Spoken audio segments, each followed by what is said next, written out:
Hello, this is a re-record. The other one was 13 minutes long, too long for me, so I'm going to try to make this quicker. Today is Tuesday, June 12th, 2012, and I'm not here to talk about weight. I'm here to talk about dating. I don't know if you can hear me good. I'm here to talk about dating post-weight loss surgery. Um, don't be so quick to jump into a relationship until you're some distance from your surgery, because we will, well, I can say I changed for the better after surgery. I'm finding my authentic self again, who I was as a child. Very outgoing, very hyper at times. I can be loud at times. And when I was that way as a child, young child, like in elementary school, whatever. Then as I became, when I hit puberty, I became more into myself, more recluse, more of a homebody. Because back then, fat wasn't in. You didn't have as many fat kids running around then as you do now.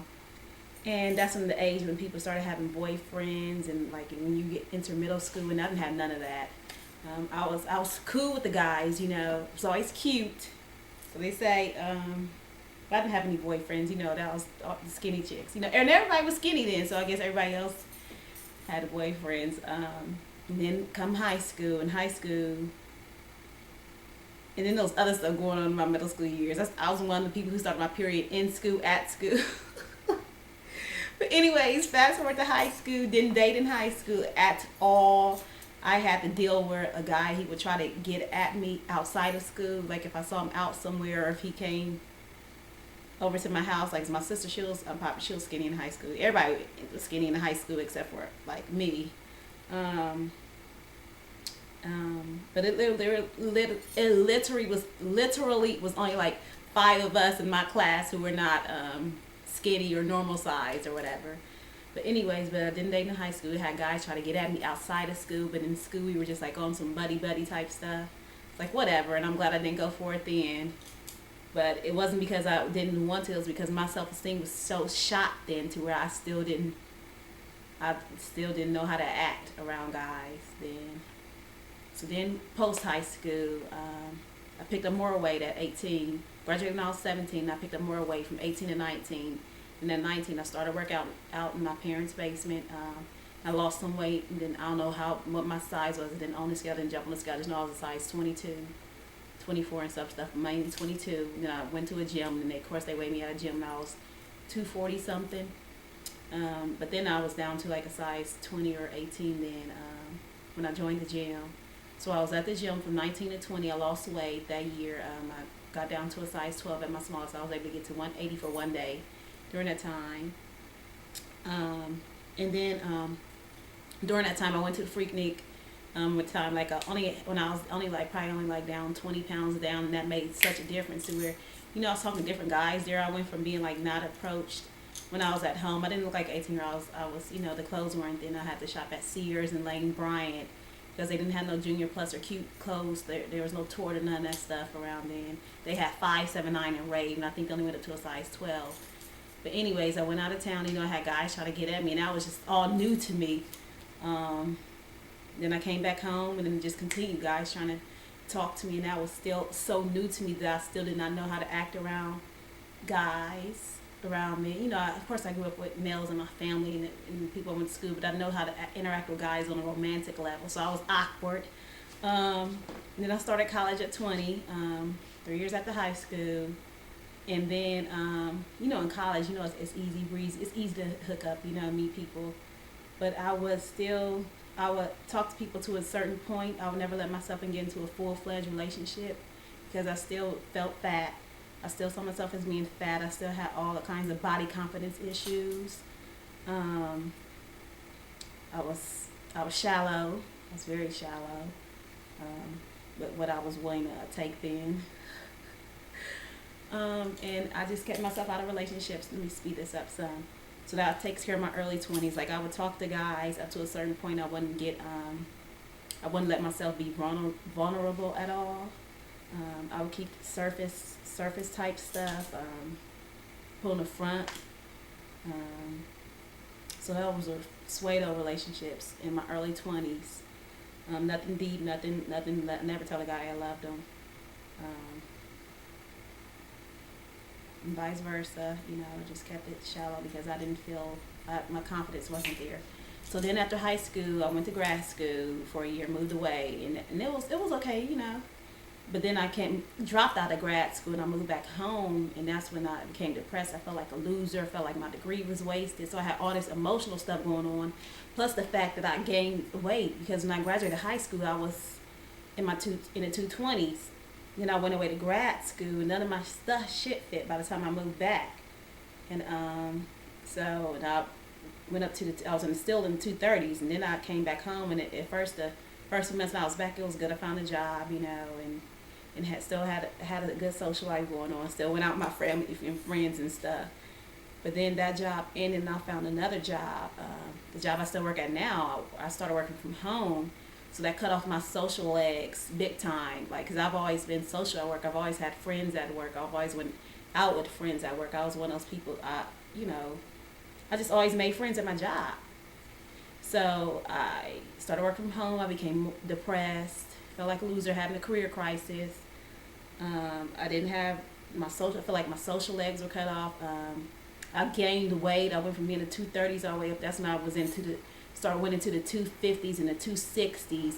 And that's when I was so desperate for a relationship. I was ready to have kids and all this other stuff. I was seeking validation through a man, and nobody was approaching me. I guess I had a desperate air about me. It's true, but they say about desperados, people can sniff when you're desperate. Because, like, nobody was approaching me. Like, from 27 to 30 at all. Besides old men. But, old men always... Anyways. But no one was approaching me. I did not do any dating. I did not talk to anybody. I was just a mess. Career was going. I had other issues going with my family, some family members being sick, and I was just a mess then. And then at 30, I started, got back on my workout grind again and Weight Watchers again. I started losing some weight. But when I turned 30, something just happened. I just started feeling confident, And then I had the surgery at 30. That's when I first started exploring surgery. I was like, if I don't get the weight off through Weight Watchers this go around, then I'm going to have surgery. So 31, I had surgery. I applied for surgery, and I didn't have to go through all the process like a lot of people, like a lot of you all have. Like, I applied for surgery. Within 2 weeks, I was able to get under. I didn't have to do a psych eval. I didn't have to take no classes or anything like that. So it was literally like a month turnaround time before when I did my application to when I had my surgery day scheduled. So I had surgery, and I just started dating again. In like my 30s, I was just early, like 30 to 31, I was just focused on weight loss and getting the weight down. And, I was see people, talk to people, whatever, nothing serious. But then August 2011, I started serious dating again.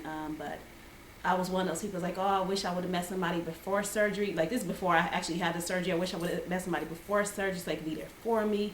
They would have accepted me at the weight I was before and the weight I was afterwards. But the truth is, for me, being honest with myself, I wasn't ready for a relationship because I am a different person today than I was pre-op. My morals and values are the same. I'm still a nice girl, I'm still nice and sweet when I want to be and all that good stuff. But I'm a different person. I don't take no shit no more. Whereas before, I might have let stuff slide that I shouldn't have let it slide. Because I just wanted that so bad. I don't take no shit. And I was self-conscious before, very self-conscious, too self-conscious before. Now, I don't give a woot what somebody got to say about me. And I mentioned that in another video, and it's the truth. Whereas before I was insecure, meaning like if I was in a relationship, it wouldn't have been healthy because I would have been insecure around when he was around other chicks. And now I don't. Hey, if that's what you want, if I'm with you, you want that, then go on. I'm not fazed by it. I'm not pressed, I guess you could say. So I'm a different person. So the person I will meet today, who will be attracted to who I am today, personality-wise, is not the same person who would have been attracted to me before when I was more of a recluse, more of a homebody. Like, I would go places with my family and friends, but certain places I didn't do clubs. I had stopped going. I would go to clubs every once in a while. That was just because of pressure. People say, oh, you don't ever go out. I was in my 20s then. You don't ever go out. You don't ever want to do nothing, And now, not only do I sometimes, I'm still not a clubber, but when I do go out, now I don't think nothing about shaking my tail feather, So I'm a different person. So being honest with myself. So now I'm looking for somebody who's going to complement my happiness versus make me happy, because I'm happy all alone. And whereas And it's not just the weight loss that's done it, it's losing my cousin. Like, when I say, y'all, that rocked my world, that literally rocked my world. Made me, I'm so grateful for life. And that her death was right after my getting out of the hospital, me getting better. When I had that complication, I'm so grateful for life, so thankful. Like, thank you, God, for this life. I'm so thankful for my health, that I have working hands and legs and all that other stuff. I'm just grateful. So I'm a different person. I'm so appreciative of life. I'm so full of joy outside of weight loss. Like, God forbid, but I do not want to ever pick up weight. But the joy I have now is independent of this weight thing, because it's just like, this life is such a blessing, and it changed me. It changed me, not just because of the weight loss, but because of the complication, laying up in the hospital bed, and just at times just want to die, because it would have been easier to deal with the situation. The situation I was going through in the hospital. So now I'm good. I'm in such a good headspace. So, and it's just a combination of things. I'm just at my best, I guess you could say. And I'm glad. I want to be somebody when I'm at my best, because hopefully they'll be at their best. And there's always room for improvement, you know, of course. But I wasn't at my best or even close to it before. So I'm so grateful and thankful now, looking back, that I didn't allow myself to go for those hokey doke relationships, didn't allow myself to go for bullshit, basically, like I knew I would have, and like I have, you know. I was shallowed in, like I said, I was seeking validation through other people then. And I was always a single one, but I used to hate being a single one. I so wanted to be in a real relationship where I actually love someone. But now looking back, it just would have been a mess, because I was a mess. Now I'm not. I'm not a mess. But so don't be so quick to rush into a relationship. I know some of us get this weight loss surgery, think it's going to be great. You're going to have men fall out of the sky and all this other stuff. I even had some real unrealistic expectations, like everything's just going to fall into place. But there's work to it. There's work to get there. You still have to go after those goals. So take your time. You know, just enjoy it. Have fun. No pressure. And just be happy all on your own first. So someone can just compliment your happiness. Like Neo said, I need somebody to compliment my fly. I'm looking for somebody to compliment my happiness. Got to be happy with your life, because I'm happy with mine. So I can't take any miserable, bitter people. And I wasn't bitter. Yeah, there was some bitterness before. And there was definitely some miserableness before. And I'm not that. And I'm not willing to take that from anybody else. I don't want you bringing me down. So that's it. Thank you for anybody who watched this whole video. I appreciate it. Take your time. Keep out there. Keep doing your thing. Find your joy. That's where I got the name from. My name is Kia. For Kia. But find your joy. Just be happy. And thank you all again for watching this video. For those who stuck it out to the end, I appreciate it. Peace.